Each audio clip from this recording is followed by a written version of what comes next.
Meantime, House Republicans are putting President Biden's FBI under the microscope on Capitol Hill. Part of the focus is on what they believe was a gag order on talking about the Hunter Biden laptop story. Christina Coleman is live with the new information on this. Christina, good evening. Hi, good evening, Trace. Yesterday, the House Judiciary Subcommittee on Oversight examined Republican allegations that the Biden FBI wasted taxpayers' hard-earned money on partisan investigations, ineffective procedures, and abusive tactics under former Director Christopher Wray. The previous Justice Department, of course, that couldn't tell us who planted the pipe bombs, who leaked the Dobbs opinion, who put cocaine at the White House, couldn't tell us answers to those questions. But they had plenty of time to put together the memo to say we're going to investigate moms and dads at a school board meeting. Republicans also said the committee obtained an internal FBI chat log showing the agency imposed a gag order regarding the New York Post story on Hunter Biden's laptop. The FBI knew Hunter Biden's laptop was real. They knew it. They colluded with big tech to frame it as Russian disinformation. They tried to bury the story from the American people.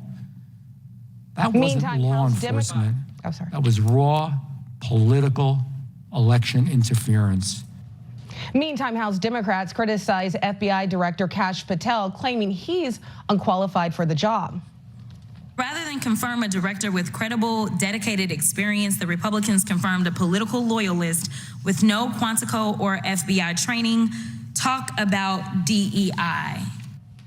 However, Republicans say under Patel's leadership, the FBI is focused on regaining public trust and protecting the public from criminals. Trace? Christina, thank you. Let's bring in former San Bernardino County Sheriff's Deputy Megan McCarthy and Government Accountability Institute Vice President Eric Eggers. Thank you both for coming on. Eric, to you first. The National Review writes the following about the FBI and Hunter Biden's laptop. Quoting here, the FBI silenced an employee who tried to tell Twitter the Hunter Biden laptop story was real on the day it came out. On October 14, 2020, the day the New York Post first reported on Hunter Biden's laptop, the FBI told employees, quote, do not discuss the Biden matter, and imposed a gag order on an analyst who tried to confirm the story's veracity to Twitter. This is deep state swampy stuff, Eric. It's also election interference of the highest order, Trace. I mean, while it's true that the FBI may have told an employee not to confirm this with big tech, what they ultimately may have done is help swing the 2020 election to Joe Biden. We've seen lots of polling data ahead of that election that suggested that independent voters wouldn't have voted for Joe Biden if they knew what the Hunter Biden laptop confirmed, that Joe Biden had knowledge of and maybe participated in Hunter Biden's business dealings. That's the huge crime in the suppression of that story. That story was the most relevant thing politically in the fall of 2020. They kept that from the American people. The election, I think, changed as a result. Yeah, exactly right. Meantime, Jamie Raskin, the Democratic congressman, had the following to say.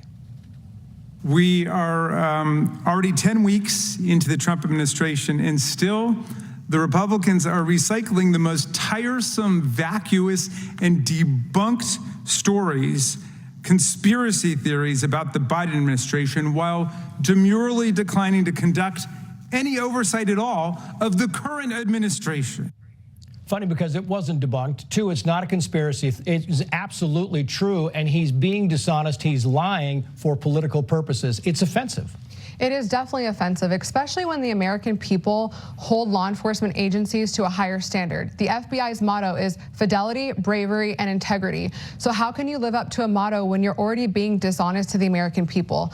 The expectation of having nonpartisan issues become this inflated idea with law enforcement is not what the American people want. They want law enforcement officers that are going to do their job without the fear of retribution from an oversight like the government. Yeah, and that's exactly right. Meantime, FoxNews.com writes the following here, Eric. FBI flooded with record number of new agent applications in Kash Patel's first month leading the Bureau. There were 5,577 new FBI agent applications submitted in March. Fox News Digital has learned the last time the Bureau saw a monthly figure even close to that number was April 2016 with 5,283 applications. They are doubling now the monthly average, and there's a reason.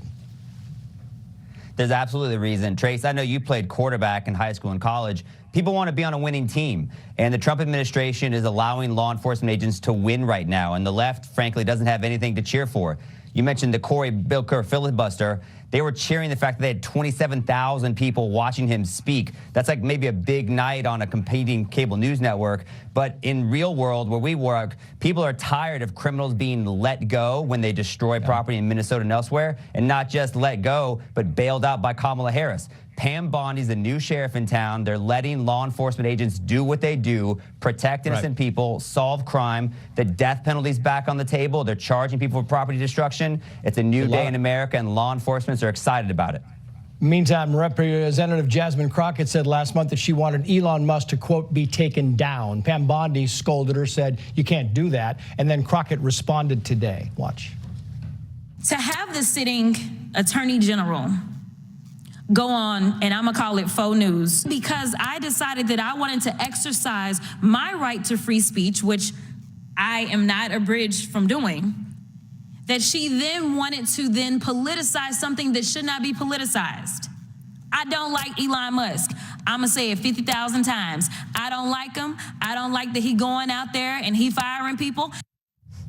She says free speech. It's not threatening somebody is not free speech. She's a lawyer. She should know that. She's gaslighting us. I think especially as an elected official, you know, you're held to a certain standard. People are watching you. Young children are expecting what they should be like in today's day and age. And she should know firsthand that as a violation of your First Amendment right, you cannot incite violence upon any person or any being. And the fact that she is out there waving it around so proud of it, she should be removed from office and she should be charged criminally. Megan McCarthy, Eric Eggers, thank you both. Thank you.